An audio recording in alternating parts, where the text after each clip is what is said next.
Hi, welcome to SBR Videos. I'm Peter Loshak. We are previewing Week 10 in college football. We're talking right now with Joe Duffy, who takes a handful of college football games that I ask him to take every week, and he covers them on Tuesday afternoon before the totals come out. So he basically only gives picks on the sides, but that's the kind of handicapper Joe Duffy is. Doesn't care. Will give an opinion on whatever lines are available on whatever games. Joe Duffy, thanks for being back with us. Thank you, Peter, for having me. All right, Oklahoma, Iowa State is the first game we're going to get to, and this is another one of these games where I think I'd rather take a shot with a total when it comes out to the side. We'll see what you have to say about it. First, tell everyone how you're doing at your site, offshoreinsiders.com, with your premium picks, which is what's most important here, of course. Yeah, no, most importantly, since the last time I talked to you, we hit two more plays. We hit the NFL side in total last night, including Washington outright, 6-2, our last 8 in the NFL.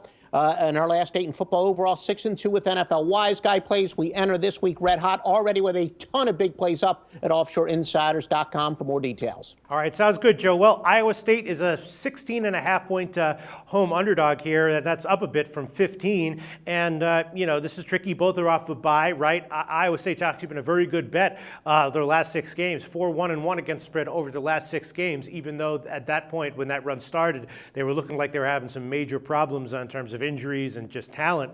Oklahoma, though, they've lost 3 in a row against the spread by quite a bit. So I'm not sure about this line. I might think about taking a shot with the over when the total comes out, although, of course, we don't know where the total will be. I'm guessing it'll probably be in the low 60s, and if that's the case, maybe I'd think about still a shot with the over. Both these teams, of course, generally are high-scoring teams. At 16.5, though, which is the current line, what do you like here, Joe? Yeah, no, Peter, I know I often say the single most overrated statistic when it comes to handicapping is straight up wins and losses or straight up records. But where it is important is the mental state. And the fact that Oklahoma, remember, at one point, they were a definite favorite, strong contender to be in the playoffs. And then they've now lost 2 of their last 3 games straight up. So I've got to really worry about their mental state. Now, both teams are, of course, off of a bye. But what do I always tell you? That it benefits the teams that truly need a bye. Now, obviously, neither one of these teams went into the bye week playing particularly well. But in the case of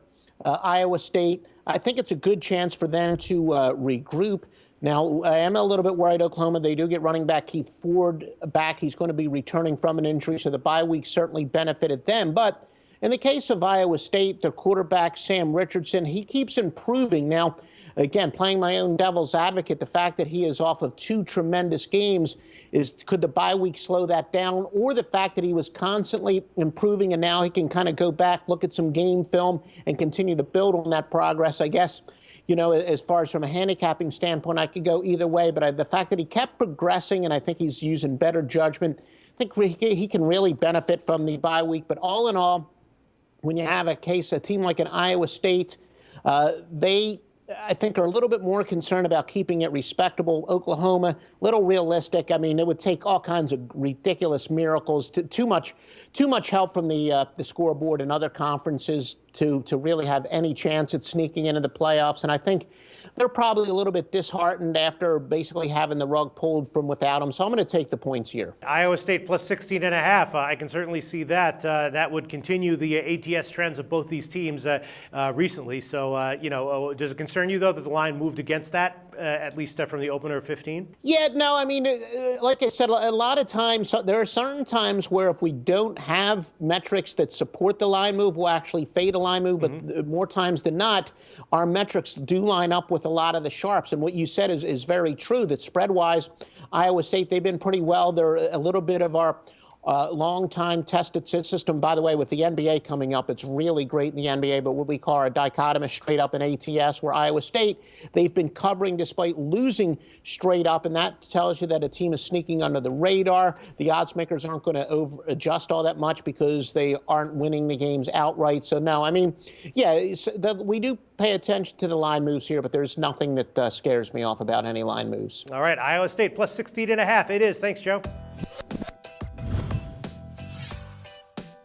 The SBR Network offers free sports picks and game breakdowns, big money free betting contests year-round, a real-time Vegas-style odds monitoring service, and much more. So come see for yourself. To stay updated on SBR news and promotions, follow us on Twitter, Facebook, and Google+, and do be sure to subscribe to the Sportsbook Review YouTube channel to catch all our daily sports shows.